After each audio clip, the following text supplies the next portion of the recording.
Tokom proteklih 7 decenija kroz muzej je prošlo više desetina izvanrednih vrstnih stručnjaka. Svako od njih je u muzeju ostavio svoj trag. Neki od tih tragova su bili i veoma značajne prekretnice. Jedna od prekretnica desila se 1985. godine. Te godine je otvorena stalna postavka Odesaki Maksimović u Brankovini i njen katalog objavljen je njen katalog Zavičaj pesniku. Muzej je i do tada imao svoju izdavačku delatnost, ali do tada su autori muzejskih izdanja bili ljudi sa strane. A ovu knjigu je napisao tada mladi kustos, a danas doktor istorijskih nauka i direktor Državnog arhiva Srbije, doktor Miroslav Perišić. Molim doktora Perišića da nam se obrati.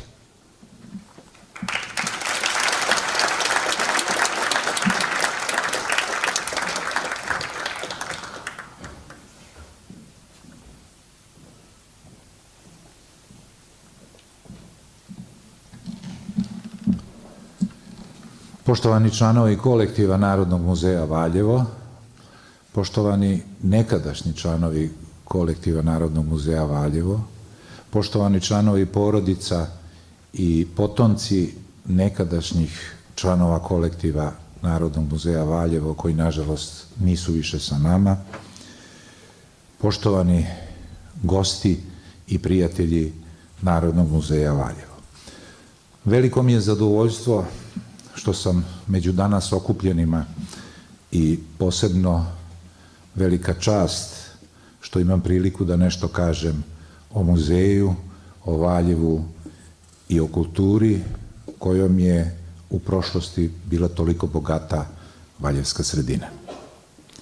Ono što me naročito raduje jeste povod zbog koga se danas okupljamo oko muzeja, ustanove svih nas.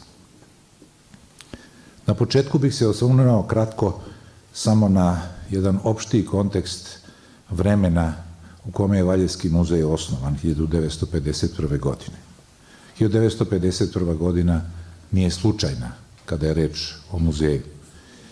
Naime, 1950. godine održano je jedno veliko savjetovanje na državnom nivou o kulturi, o kulturnom zaokretu i kulturnom prodoru u inostranstvo. Glavne poruke tog savjetovanja bile su da u kulturi mora da bude manje ideologije, a više znanja i da kultura kao stajna tačka bude i sastavni deo spoljne politike. Usledilo je upućivanje više od 17.000 stručnjaka na razne evropske univerzitete na studijske boravke i usavršavanje.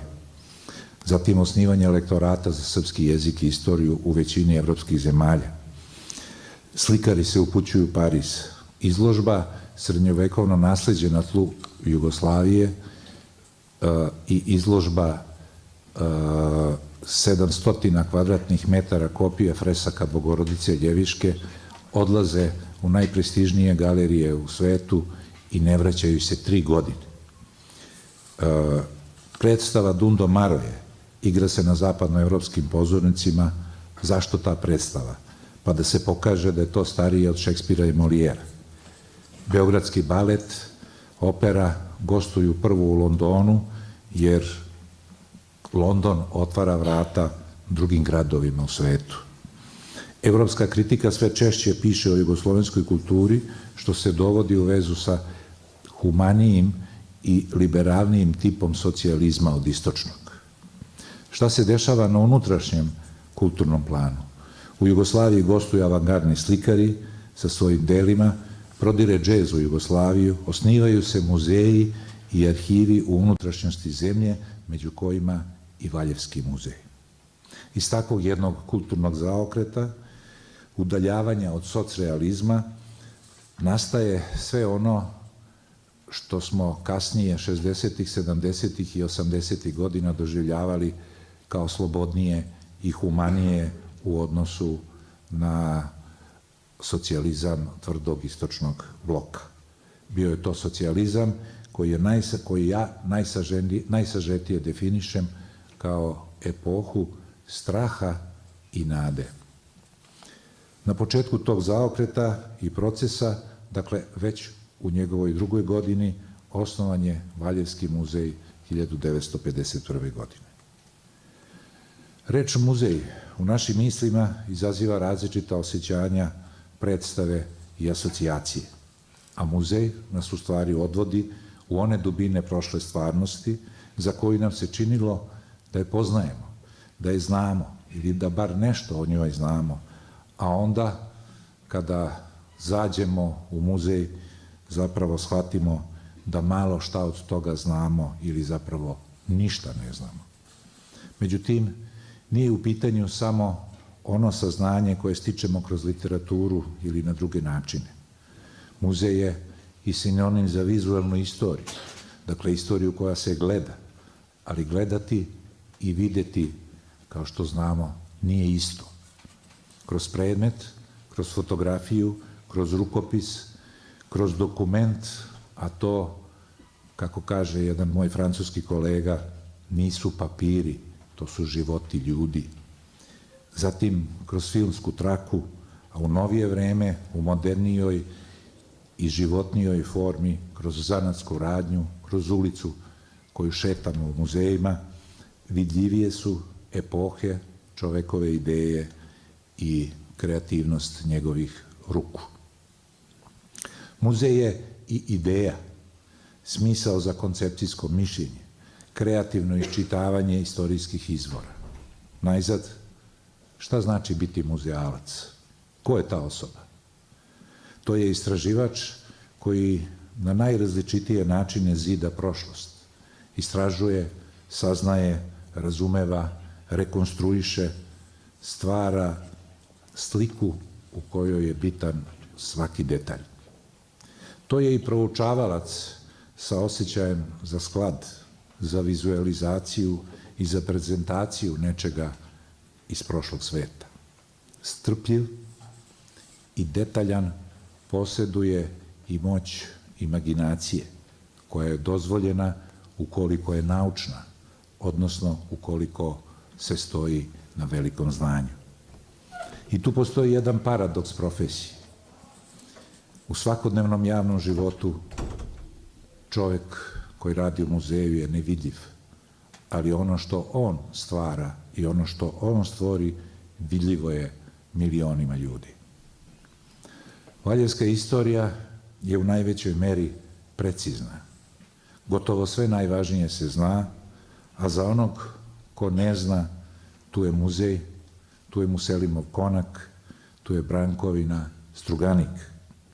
Ono što se najmanje zna, to je osmanski period srpske istorije. U jednoj dramatičnoj epizodi Prvog svetskog rata grad je po mnogo čemu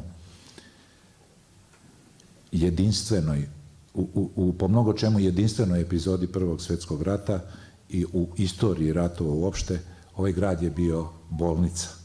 Ali isto tako, u jednom mirnijem, spokojnijem periodu, čiji smo bar većina nas ovde prisutnih savremenici, ovaj grad je bio i grad kulture, grad duha, zaštićenih starih zgrada, jedna ustalasana pričaonica i grad kada su Prota Mateja, Vojvoda Mišić, Desanka Maksimović, Ljuba Popović, Nikolaj Velimirović i mnogi drugi i na druge načine ponovo postali građani svog grada.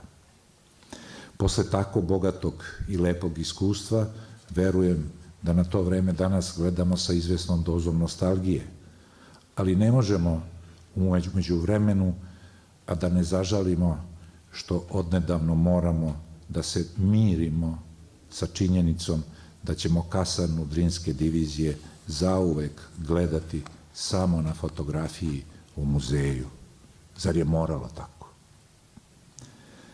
Danas, kada u svetu postoji snažna tendencija da sve liči jedno na drugo, da se preinačuje u nešto što ne prija čovekovom oku, čovekovom sluhu, kada se malim narodima poručuje da istorija nije važna, da nije važno ko si i šta si bio, kada se poništavaju identiteti i moralni istorijski kapitali naroda i država. Kada proces primitivizacije društava u svetu odmiče velikom brzinom i kada se odnekud iz sveta probija snažna tendencija da prihvatimo svet robova i svet robota, kako neko reče, a opet u ime naše sreće, navodno, postoji potreba da se odupremo dehumanizujućim globalnim procesima nesagledivih posledica. A najsnažnija tačka, najsnažnija uporišna tačka upravo je kultura. Ona je savest svakog društva. A azbuka ili imperativ svake dobro osmišljene kulturne politike je zaštititi nasleđeno, jer je to garancija da će biti zaštićeno i sve ono što danas nastaje u kulturi i u svemu drugom vrednom. Treba li podsjećati da je kultura očuvanje i zaštita starog jezgro zgrada, svake stare kuće, svake česme, kapije, jer sve su to kapije prošlosti. Nadam se da se Valjevo u urbanoj strukturi neće preobraziti u neki novi, neprepoznatljiv, mladi grad, ružnih višespratnica tamo gde i mesto nije, bez duha, estetike, bezličnih i nepriličnih Valjevu i njegovoj istoriji i tradiciji. Bilo bi to povijanje pred naletima spoljnih pritisaka za poništavanje identiteta ovog grada i davanje u ruke to pitanje nekima koji se u to ne razumeju. Muzeji, biblioteke, arhivi, to su najveće i najbogatije riznice koje jedan grad, narod i država imaju. Njihova vrednost nije materijalno iskaziva. Zato se po tome koliko su te ustanove uređene razlikuju ozbiljne države od onih drugih. Te ustanove se teško podižu, lako se urušavaju, ali one moraju da budu nacionalna briga. Moje sećanje na Valjevski muzej vezano je za vreme uspona Valjeva. Imao sam sreću da kao mlad istoričar počnem da radim u toj ustanovi kada su pod istim krovom bili Noca Milošević, Rada Tešić, Olga Mandić, Siniša Branković. Tu su bili još i Svetislava Milošević, Mila Spomenka, Moma Ferum, a nešto kasnije i Branko Lazić i Maki. Nekoliko godina učio sam se poslu u muzeju, gledajući izbliza kako Novak Milošević i Radmila Tešić satima drže u ruci predmete svog izučavanja, prevrću ih, vide na njima ono što mi drugi ne vidimo. Povratak u istoriju muzeja koju čitamo na stranicama danas promovisane monografije vodi nas ka imenima Radovana Draškovića, Milana Tripkovića, Bogomira Jeremića, Milovana Ilinčića i brojnih drugih koji su utemeljivali ovu ustanovu. Svi oni su ugradili sebe u sve ovo što vidimo danas u jednom od najprestižnijih muzeja u ovom delu Evrope, Valjevskom muzeju. Svaka generacija stručnjaka u Valjevskom muzeju sanjala je svoje snove. U međuvremenu promenila se epoha, razbijena je velika država, dogodili su se ratovi, a ovako kako danas izgleda Narodni muzej Valjevo, odnosno njegova stalna postavka, rekao bih, dosegnuti su snovi brojnih generacija. Zasluga za to pripada generacijama stručnjaka u muzeju koja stvara u 21. veku. Na kraju, imam potrebu da kažem i da duhovne krize su uvek opasnije od ekonomskih. Ove druge nailaze, traju i prevazilaze se sa više ili manje štete u zavisnosti od sposobnosti elita. Duhovne krize ostavljaju teže posledice i ožiljke, a u krizama kultura je najranjivija.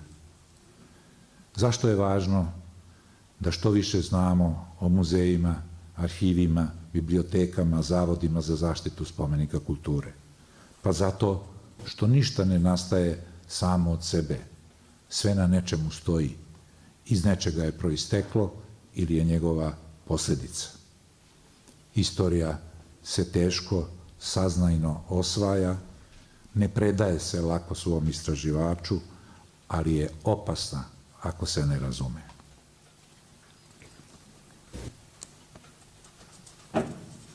Poštovana direktorko Narodnog muzeja Valjevo, gospođo Lekić-Nikolić, poštovana direktorko Narodnog muzeja Srbije, gospođo Borić-Brešković, poštovani gradonačelniče, gospodine Gojkoviću, vaše preosveštenstvo, časni oci, poštovani gospodine Maričiću, koji je danas u ulozi predstavnika Ministarstva kulture i informisanja, dame i gospodo, poštovane kolege i koleginice, dragi prijatelji, svima vama čestitam 70 godina Narodnog muzeja Valjevo. Hvala vam.